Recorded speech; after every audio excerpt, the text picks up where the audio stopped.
Hi everyone, I'm Jim and welcome to the review of Fairytales, the second studio record by the German nu metal project Vampires on Tomato Juice. Today we're celebrating the 10th anniversary of the record, so I decided to go back and see if it still holds up or not.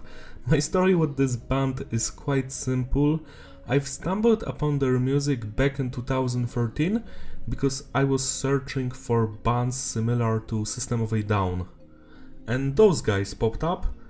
And I've started listening to them and I was like, this is some amazing music, why is nobody talking about it? This is some weird everybody wiki page, but some informations here are actually correct.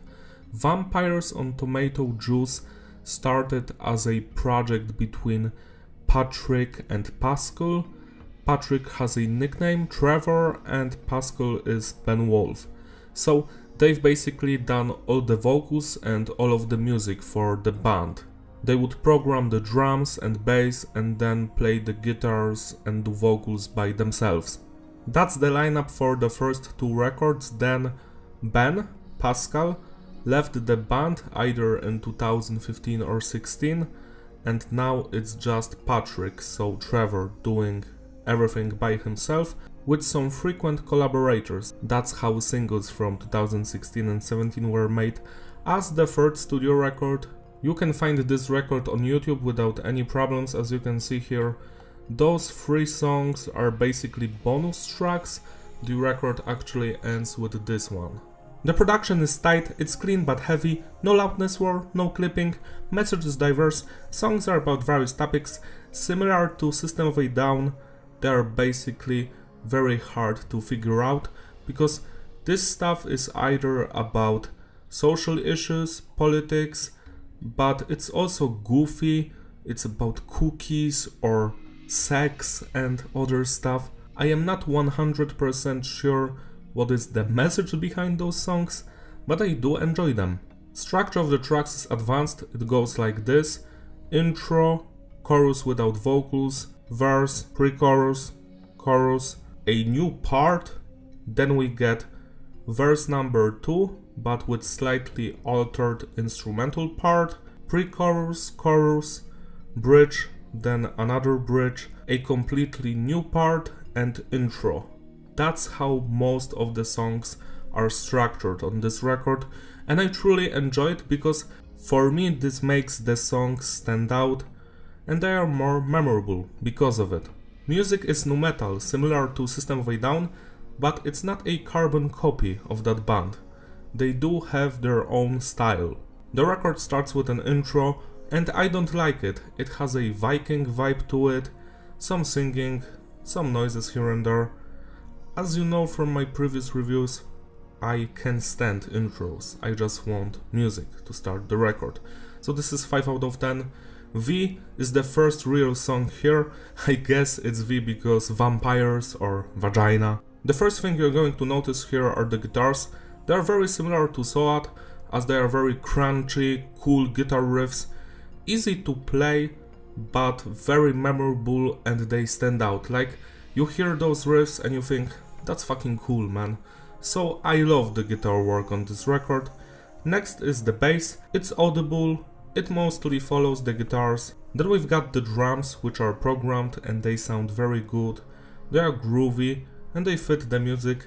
I think it's laughable that this very underground band has a better programmed drums than Fear Factory has on the Industrialist record. Like, Fear Factory is a legendary band that everybody knows, and they released a shitty fucking garbage drum sound on the Industrialist. Yet Vampires on Tomato Juice releases Fairytales, two guys by themselves, and they have way better drum sound programmed. Like, you could actually mistake it for a real drummer. Finally we have the vocals. They are done by both Trevor and Ben, so Patrick and Pascal. They're both singing and screaming. They do sound kinda similar to Serge and Darren. I must say that I prefer Patrick's vocals over Pascal.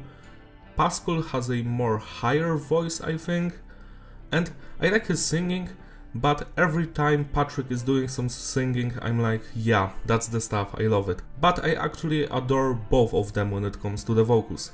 There is no shitty singing here. So this track V is a great start to this record. I enjoy every second of it, especially the chorus, which is very memorable. 10 out of 10. Guns is a slightly heavier song than the previous one. I especially enjoyed that goofiness in one of the segments, when they are basically like guns, tanks, it has that old school System of a Down vibe to it, and then that segment comes back, but it's way more heavier without the silliness behind it. So it's basically screaming guns, dogs, and yeah, I love it. The rest of the song is also fun to listen to, and there aren't any segments that I dislike. This is a masterpiece. 10 out of 10. Cookies is one of the most ridiculous songs here. It has that classic System of a Down vibe to it. I love the guitar work on this track.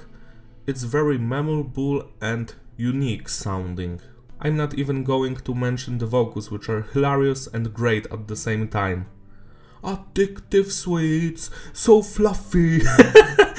This song is just ridiculous, but I love every second of it, especially that breakdown part. Tum tum. It has some weird instrument. I don't know what they are using here. Is this a trombone or some shit? But it's so fun to hear. The whole song is. 10 out of 10. Absolution starts with a very crunchy, heavy guitar riff that reminds me of the Steal This Album record from System of a Down. It's a great riff, it's always stuck in my head. Then we have a more mellow and soothing melodies, and I love the keyboard. The keyboard is so good on this track. Tum tum tum tum tum tum tum tum tum. Epic melody. The vocals, as usual, they are beautiful, especially in the chorus, which has that mesmerize, hypnotize vibe to it. 10 out of 10. Puppeteer is a song about sex, and it was released as a single before the record dropped. The single version was a demo version, and it has slightly different lyrics and more vocals. This one is much more laid back and produced.